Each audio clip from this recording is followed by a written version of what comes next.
Assalamualaikum warahmatullahi wabarakatuh. Selamat bertemu lagi anak-anak.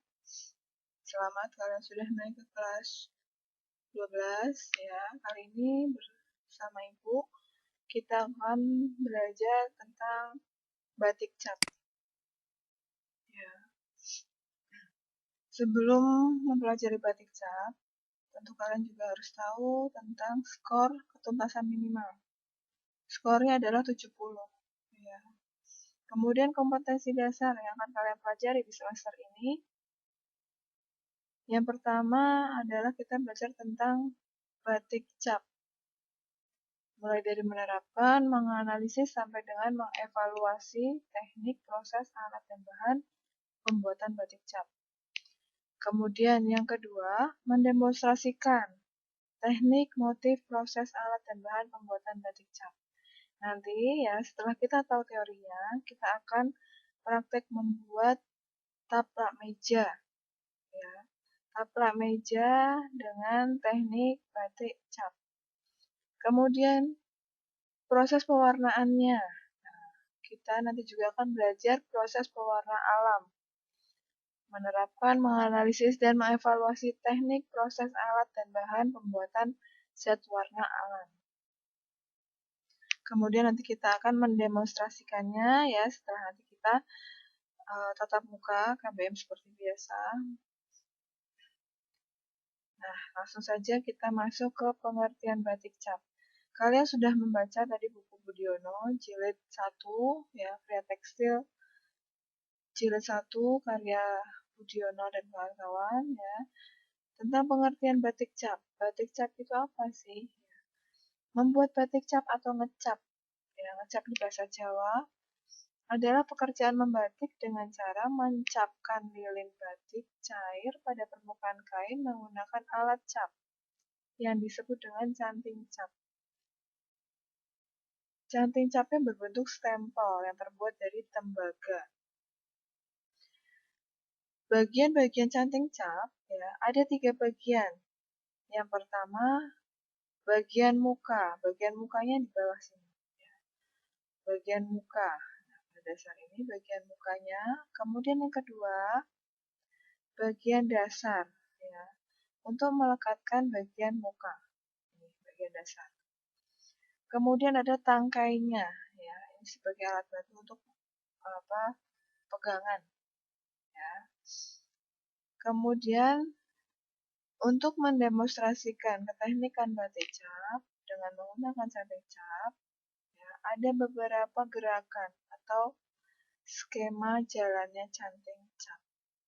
Berdasarkan pada motif dan bentuk capnya, maka terdapat beberapa cara menyusun cap pada permukaan kain yang disebut jalannya pencapan.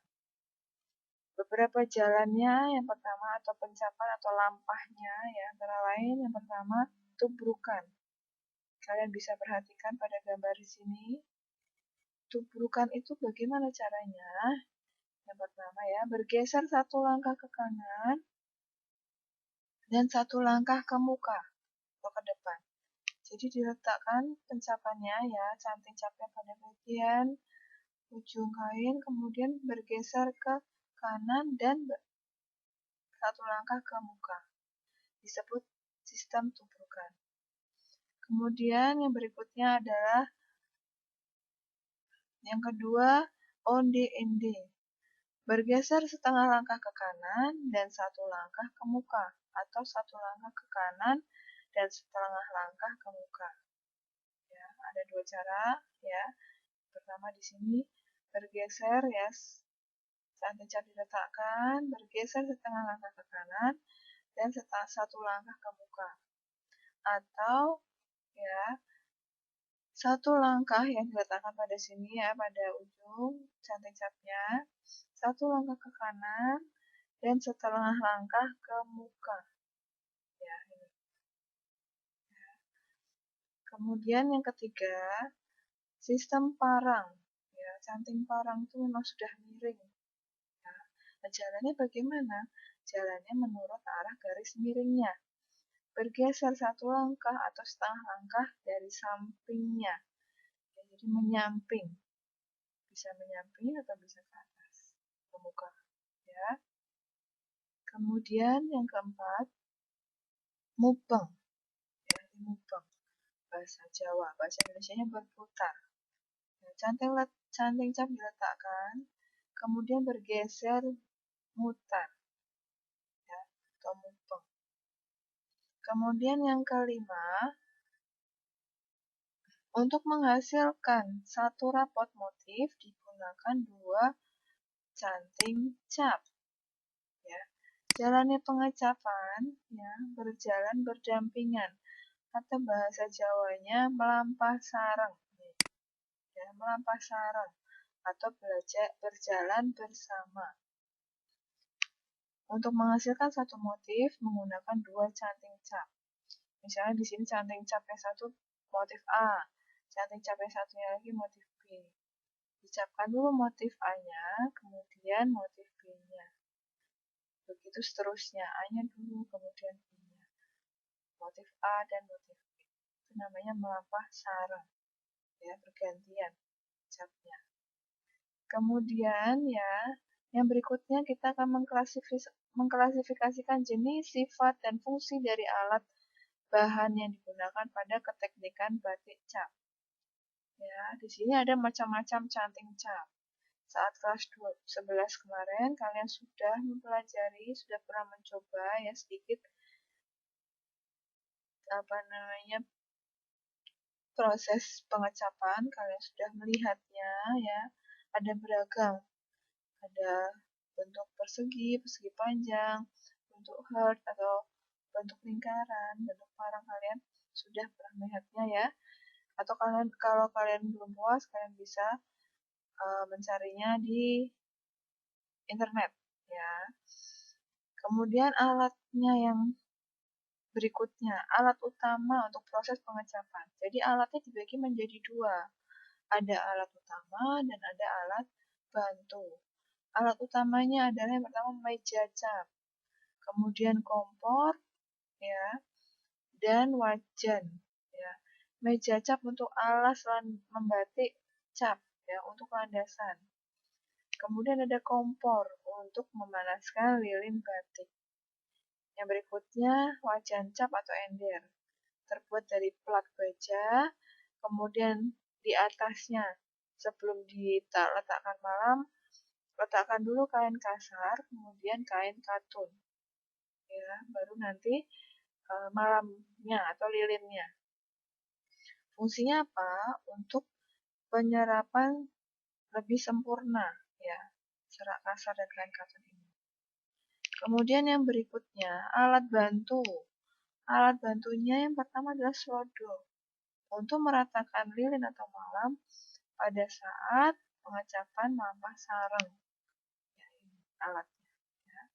Kemudian yang berikutnya adalah timbangan, ya, untuk menimbang zat warna. Mangkok plastik, gelas plastik, dan sendok plastik. Fungsinya untuk pencampuran warna. Alat bantu berikutnya adalah gelas ukur, kemudian ember, ceret, tabung gas, dan kompor. Ya. Kemudian alat bantu berikutnya ada kenceng. Namanya kenceng terbuat dari tembaga, wadah untuk pelorotan. Kemudian sarung tangan supaya tangannya tidak kotor dengan zat warna, dan tremos untuk air panas ya. Bahannya apa saja yang digunakan untuk batik cap? Ada 3 bahan. Yang pertama malam lilin atau tembok, menggunakan malam tembok atau malam glowong, atau bisa dijadikan satu. Kemudian mori primissima, kain katun 100%.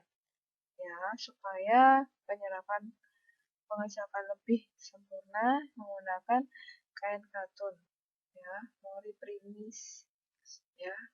Kemudian zat warnanya nanti kita menggunakan zat warna alam, ya.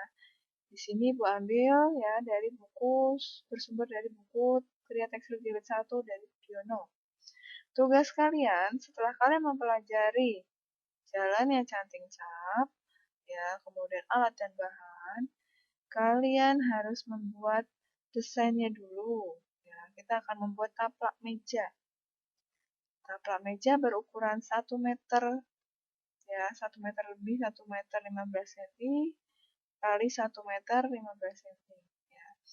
Kalian buat dulu pada kertas HPS, pola batik capnya seperti apa, taplak mejanya. Ya. Kemudian desain difoto dan dikirim ke email. Ya, balkisumar86@gmail.com, ini email Ibu. Desain dikerjakan mulai hari ini, Kamis tanggal 16 Juli 2020 sampai dengan 23 Juli 2020. Ya. Ingat, tugas harus dikerjakan tepat waktu, ya, paling lambat 23 Juli 2020. Ya. Kalian harus mengerjakan tepat waktu karena tentunya berbeda nilainya. Tepat waktu dengan yang tidak tepat waktu. Ya. Sekian dulu ya, sudah. Kalian mengerjakan tugasnya nanti Ibu tunggu ya. Sekian dari Ibu. Jika ada pertanyaan atau kurang jelas, kalian bisa WA ke grup kelas atau kalau kalian malu bisa japri ke Ibu. Ya. Tetap jaga kesehatan. Semoga kalian selalu bersemangat dan dalam lindungan Allah Subhanahu wa taala. Ya. Semoga pandemi ini segera berakhir dan kita bisa tatap muka praktek ngecap di shop tercinta, shop Kria Kreatif Batik dan Tekstil. Sekian dari Ibu. Wassalamualaikum warahmatullahi wabarakatuh.